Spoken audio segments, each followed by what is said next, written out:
feel like when I'm sparring, I anticipate the counter too much. Like I'm almost trying to get out before I even fully get in. It's like I've noticed, like even like when I was watching videos when I was sparring for Seti, like I would pop my jab, throw it too, but I wouldn't commit to it because I was anticipating him countering. And then like the sparring jet on Tuesday, I heard the same thing. I wouldn't allow myself to get in. Like I was trying to get out before I could get my shot off. Yeah, you're almost kind of getting out as you're trying to get in almost. Yeah, exactly. Yeah, like, I don't know if it's... I can see that because your back foot, if I remember correctly, kind of does stick behind you sometimes. Yeah. Yes, sir. Yeah. No, I can agree with that. Yeah, so what's your thought process? So I don't know if it's just, like you said, don't get lazy when I come in. I feel like I have been tagged when I get in, so I think that might be what I'm anticipating. Yeah. So don't get lazy with it. I performed today. And then I guess it's trusting myself and having confidence. The subconscious part that I'm thinking about is like, you don't want to hit it. Obviously, you don't hit it. But kind of think about too, if I sit on the right hand and I hit you, you're not good. And if you do counter, it's going to be weak. Right. So kind of have faith. The more you commit to a shot, and that's not saying wow, the more you have to feel the punch. Technically, it's like if I'm here, pop chin up or chin plate down, pop short, that's going to be out of the way. And if I land a shot, even that's going to counter. You see all the time. You get hit, the counter just flies fast because the body weight flies with them right there. I feel you. Well, and so, yeah, like, so therefore, exactly for like this point, because you're under command for the right hand, it makes the right hand easier to counter.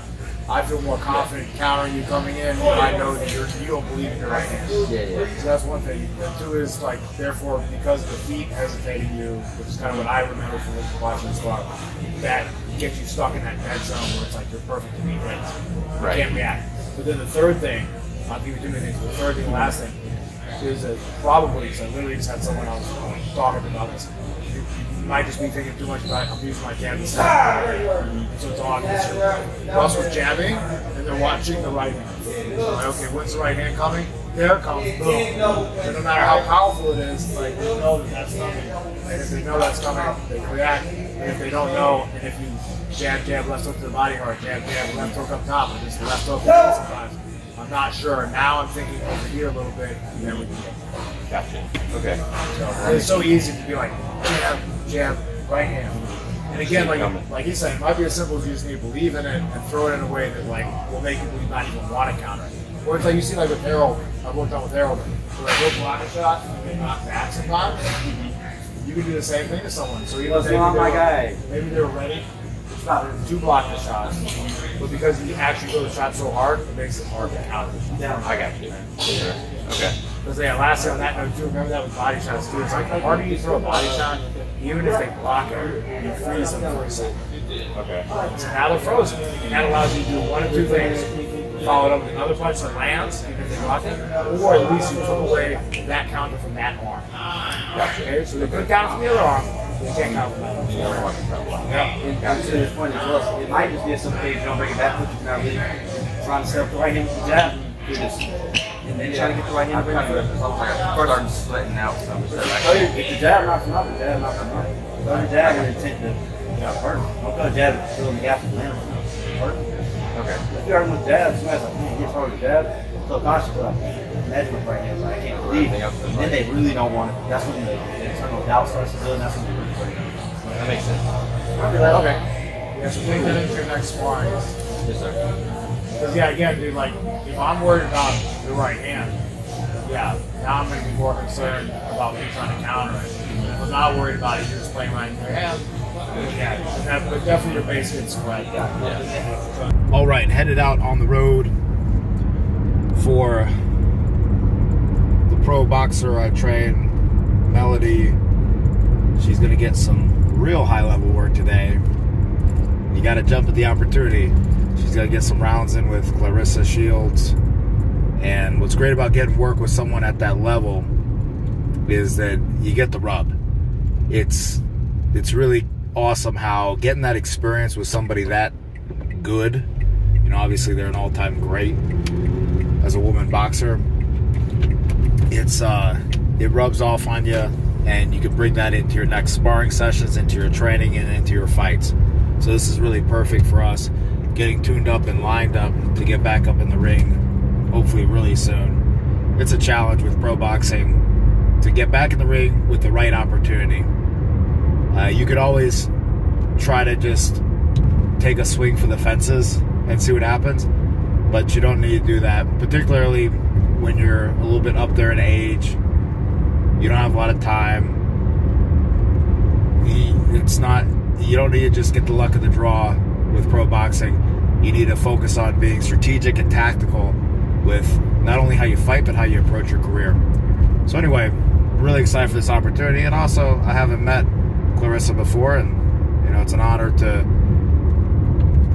share a space with her for even a day, because she's going to go down in the history books. So excited for that work. Let's get it.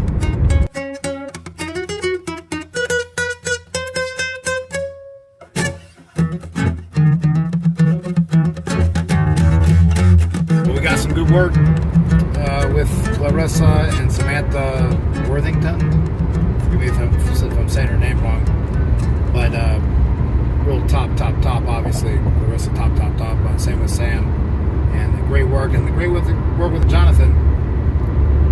Pro fighter, 7-0. I think with 7 KOs. Solid fighter. And got in some good rounds. It was great to get, like I mentioned, that rub. But then what was great as well is that the experience of a fighter. You go in there against someone of Claressa's level, and you might take a little bit of adjustment. You might take some time to feel that you belong, right? To just lock in and do what you need to do. But then what's so great about those opportunities, and of course Claressa's great. She knows how to work and allows for my boxer to get into what they need to be working on, but to have that killer timing, sharpness, ring IQ, and ring awareness. That's something that is so evident when you get around the elite boxers versus just the boxers in your gym, or even higher level amateurs. Even their awareness of the ring and their vision is of the elite level. It's noticeably different if you pay attention and you know how to look for it. So great work. Really appreciate it. We're going to get some more work hopefully next week. And it's hard for ladies to come by good work. So appreciative for the opportunity and good people. Yeah. So Tuesday, Thursday, 5 for kickboxing. What's up?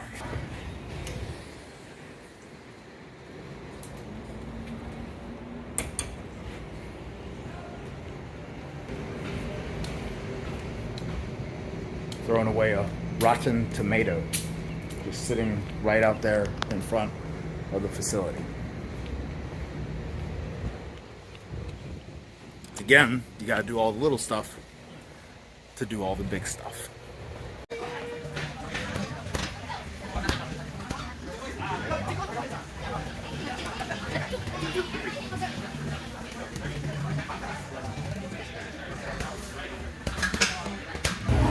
You can't take care of the family. You don't take care of yourself.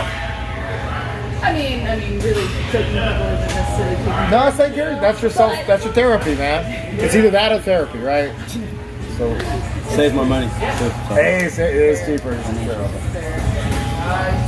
That's how I was so stressed out with moving everything, and then like today, I got done. I'm like, Oh, I know that physical battle just relieves you. How was jiu-jitsu, Lena? Hey, I noticed you using your shields better, Lena. Started transitioning better and getting your legs in more. Good. Well, okay, so You were the smallest person in the class today, Lena. So did you do maybe one thing that was maybe not so bad?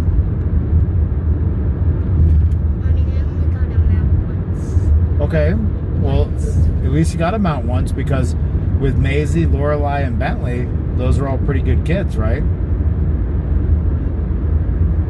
Right? Yes. Okay. So remember, I mean, Lena, like when I rolled last night, I rolled with everyone except one person that was either a blue belt or about to be a blue belt. And I got my butt beat up quite a bit. But I have to remind myself, look at that dog with the funny thing on its head. Is that? That's a bow. It's a bow? Oh, no. That's not a He bow. died there? Yeah. Like, and talk to somebody on the phone. Who? Edgardo. Our Edgardo. Oh, yeah. Okay. Talk to someone on the phone. Got him to come in. And so he messaged me on Slack like, hey, guy's gonna be there in like a few minutes or something like that. Told him to ask you whatever. So I saw that message come in. Then I screenshot that over to Dean. I was like, hey, watch out, guy's coming in.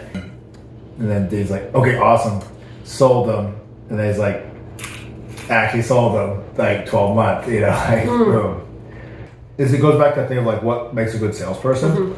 And it's a lot of different traits, but it's also the trait of like organization, right? And those things like that. Yeah. So you have to have a certain part of that to be a very good salesman. Yeah, he's super organized. And, Yeah.